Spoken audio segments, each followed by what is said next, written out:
Hi, I'm Dr. Bertice Berry, and I want to tell you a story. I've been telling you stories of Black history and how they affect all of us, how we're connected. Today, I want to tell you the story of John Punch, but I'm going to read from a book that I've written that will be released soon, hopefully, very, very soon. The book is called Black World. It's about a place in the corner of heaven where those who were being tormented or called to a purpose can gather together with the living and the dead through the mind, of course, to find ways, solutions, inventions, creations. It's a fantasy about the future that tells of the past. If you sit silently, listening for the voices of those who have gone before you, you will hear us. That's how many of us have found ourselves in Black World. As I have already told you, some have come here because we needed them to. That was the case of Ann Dunham. That beautiful child had no way of knowing how connected she was to Blackness. For her, it was just an attraction, something she found deeply moving and beautiful. But listen to me when I tell you this.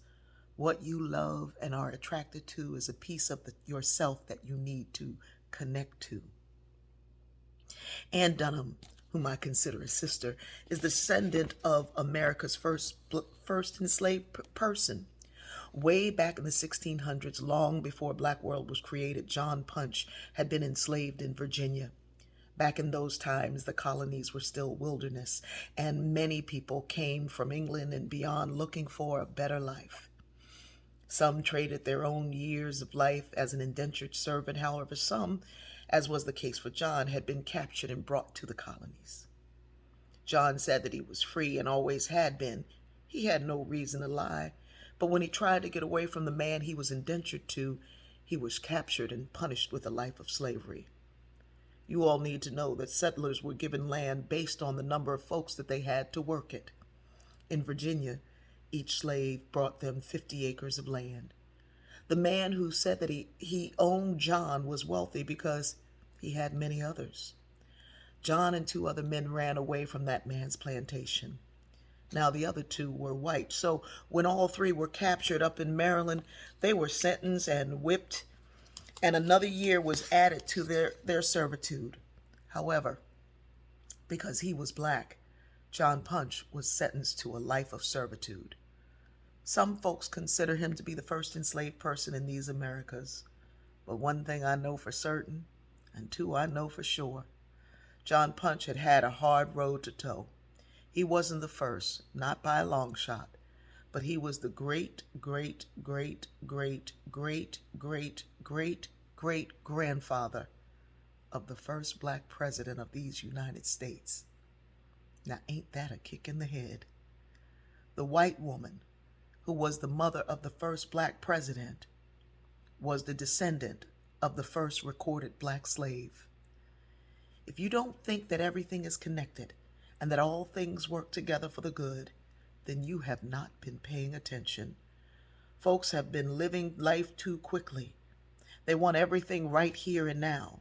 Ain't nobody willing to look down the road and play the long game. Old John did, though, because the day they told this free man that he was no longer free was the day he set out to be higher than the man who owned him.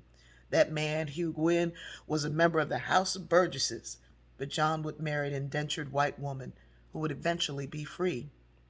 In slavery, the condition of the child followed the condition of the mother, and even though John would live out his life in slavery, his son would not. More importantly, though, that man's son, and many to follow, would be the ancestors of my sister Ann Dunham. When she met, fell in love with, and married Barack's African father, she was bringing back a piece of her own self. I love you.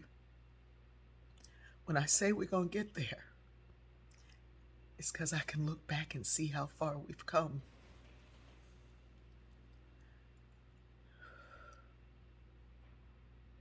Life is big and long and beautiful and amazing.